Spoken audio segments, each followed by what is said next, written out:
రామాపురం అనే గ్రామంలో సీతయ్య అనే రైతు ఉండేవాడు. అతని వద్ద ఒక గుర్రం ఉండేది. దానిని సీతయ్య మంచిగా చూసుకునేవాడు. దానితో పొలం పనులు చేయించేవాడు. దానికి ఆ పనులు చేయడం నచ్చలేదు. మా పూర్వీకులు రాజుల సంరక్షణలో ఉండేవారు. ఎన్నో యుద్ధాలలో పాల్గొన్నారు.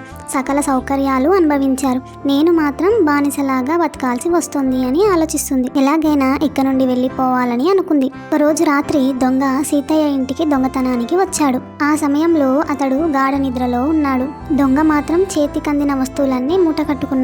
జరుగుతున్నదంతా గుర్రం గమనిస్తుంది. కానీ యజమానికి మాత్రం అప్రమత్తం చేయలేదు. తన పని ముగించుకొని వెళ్తున్న దొంగను అయ్యా, అదే చేత్తో నా కట్లు విప్పండి అని బతిలాడింది గుర్రం. నీ కట్లు విప్పితే నాకేంటి లాభం? అని అన్నాడు దొంగ. కావాలంటే నీతో వస్తాను, నీకు బానిసగా ఉంటాను, నా కట్లు విప్పండి అని బతిమలాడింది.